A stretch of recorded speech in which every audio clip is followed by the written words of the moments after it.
Hey y'all, this is Tammy. I'm the seamstress at Anita Goodesign, and I'm here today to show you how to sew together a tile seam. Today we are assembling We the People, and I will be starting with the first row, which consists of 5 border blocks and 2 corner blocks. You'll notice that the corner block has an eagle on it, and this eagle can go in multiple directions: out, toward the borders, or toward the inside of the quilt. Today, we are going to go to the outside, so they're flying away. Now, I want to show you the border blocks.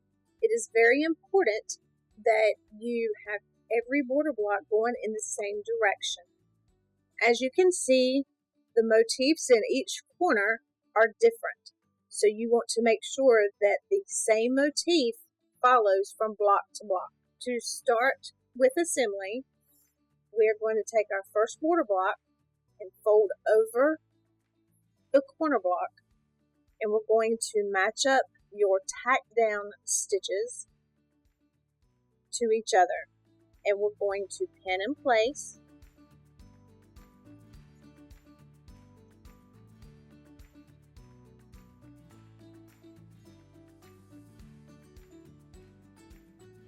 Just like so.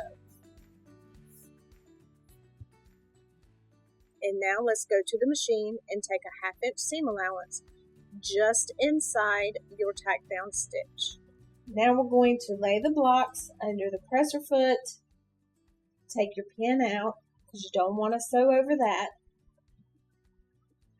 Press your foot down. Don't forget to back tack so that it doesn't unravel. Stay within that tack down stitch. When you get to the other pin, remove it and continue sewing to the edge and back tack.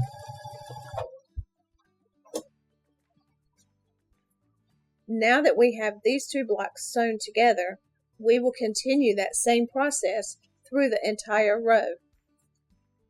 When you get to the other end of your row, make sure that your eagle is in the same direction as the first one that you started with.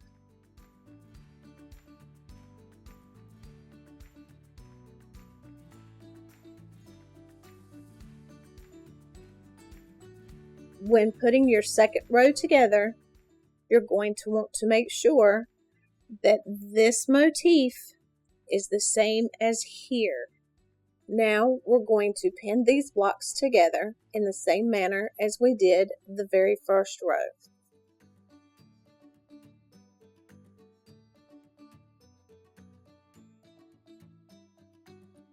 Just like so. Now let's head to the machine and sew a 1/2 inch seam allowance just inside that tack down stitch. And again, don't forget to take your pin out.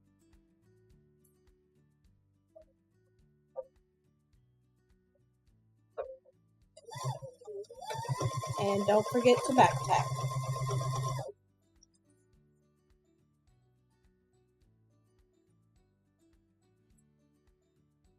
And I like to pull over the top block just to make sure that those stitch lines match up before sewing.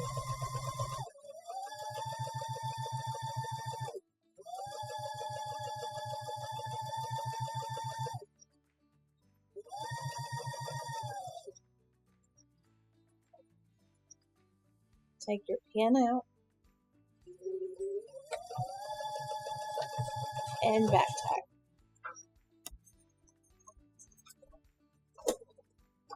And now you have a border block and the first block of your tile seam.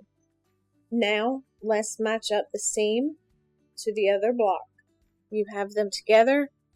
You're going to fold them over on each other and match up your patterns.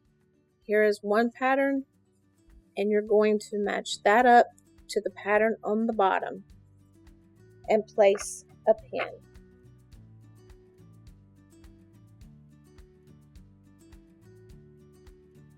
Match up your patterns before matching up your top and bottom tack down stitches.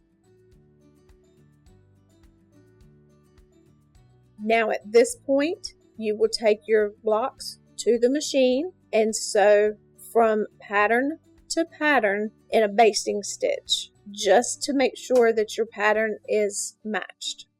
Instead of starting at the top, you're going to start here at the first pattern match and sew to the last pattern match before you actually back tack.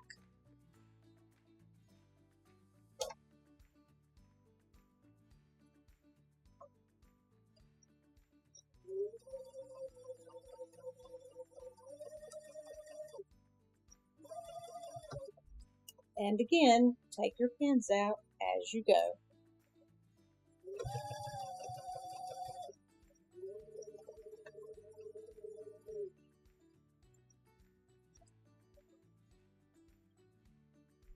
Fold it over to look at it to make sure that it matches up, and it does. So now we can go back, start at the top, and go to the bottom, and back tack at each end.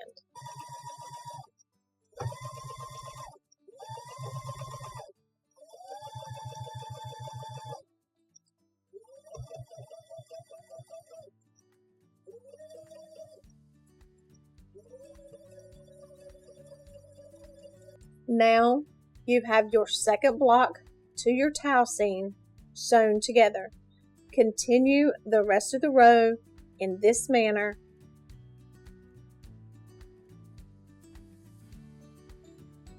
As you can see, there are multiple places that you will need to match your pattern. At this point, do not rush. Just take your time and do your basting stitches.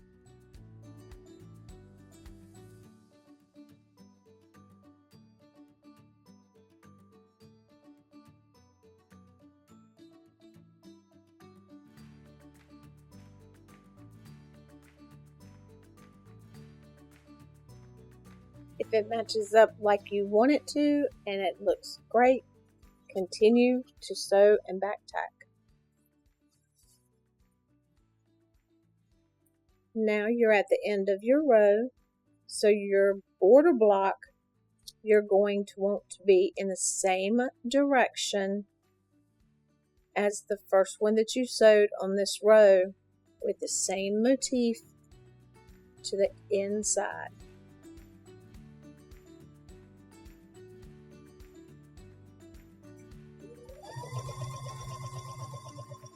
So now you have your first row of your towel seam sewn together with your seams matching and your pattern matching. And now continue with the remaining rows. Now that you have all of your rows complete, it is time to attach them all together. You're going to start with your first border block row and your first towel seam row. So now take your first row, flip it over to your second row, match up your tack down stitches in your corners, place a pin just to hold it in place, butterfly your seams and press them. I do not have an iron at the time, so I'm going to do this manually, and we're going to match up that seam just like so. They're going to lay right on top of each other, and you're going to put a pin there as well. Continue this the whole way across. Those of you who are starting out, your seams may not match up perfectly to begin with. Just keep practicing and don't give up. Now that you have everything pinned in place, it's time to go to the machine and make your 1/2 inch seam allowance just inside that tack down stitch once again. You will want to lift up the top layer and make sure that your tight down stitches are matching up, staying right on top of each other as you're sewing. Now you have your first 2 rows sewn together. Now continue this with the remaining rows. Now take your 3rd row and flip it over onto your 2nd row and pin in place as we did before. Matching your seams just like we did before, laying right on top of each other. As you see, there is a pattern here to be matched. So we will also put a pin there to hold it in place. Now continue this throughout the rest of the row. As you can see, I have this rolled up so that it gives me more control over the excess that is falling in my lap. As I sew, I will unroll as I go along.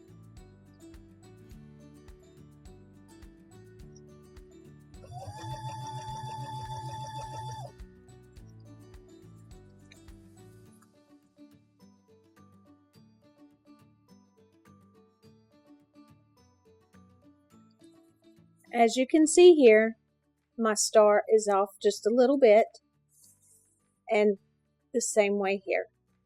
All you have to do is be patient, take it out, pin it again, and go over it again. Scoot it up and pin it in place again.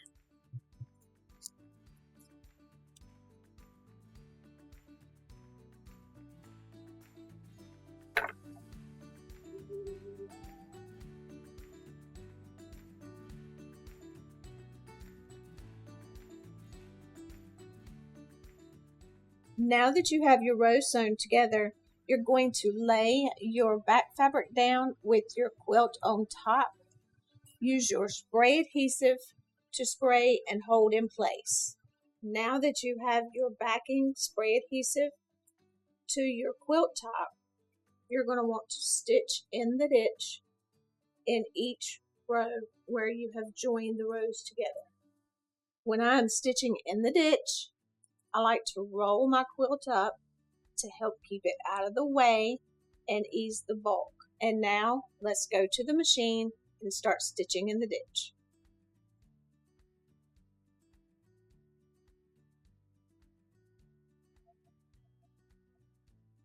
Now it is time to start your binding. Your binding is cut 2.5 inches wide and is the same color as your back fabric. So now you're going to lay your strip of fabric down, flush with the quilt, fold your corner over, pin in place. When you get to your corner here, you're going to hold your fabric down, fold at a 45-degree angle, fold back down on itself, staying flush with your quilt, and pin in place. And continue pinning the whole way around.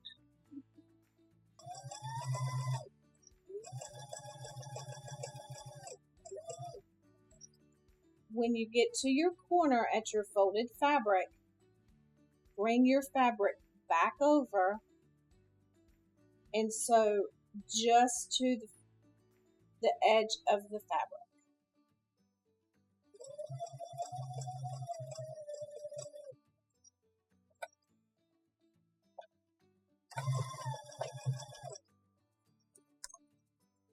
And now bring your fabric out from under the foot. Fold the fabric back over.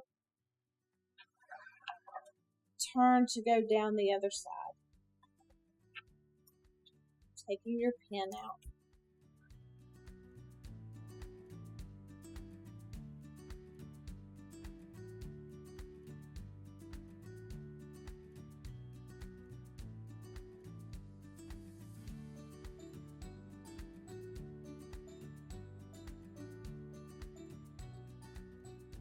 Now that I've shown you how to do your mitered corners, continue that for the other 3 corners. When you get to the end of your fabric, you're going to overlap it just like so and stitch across it to hold it down.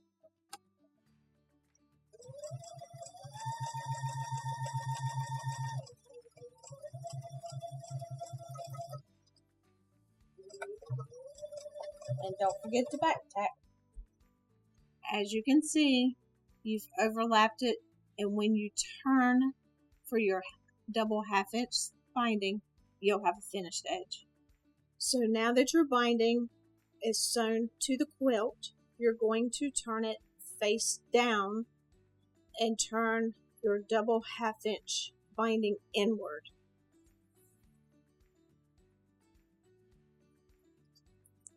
And pin in place. Here at your corner, to get a mitered corner, fold in, crease, and come out, like so, and pin in place. Now it's time to go to the sewing machine to stitch in the ditch. Now that you've started stitching in the ditch for your binding, continue this the whole way around on all 4 sides. I hope this tutorial helps you put together your tile seams with your backing and binding as well.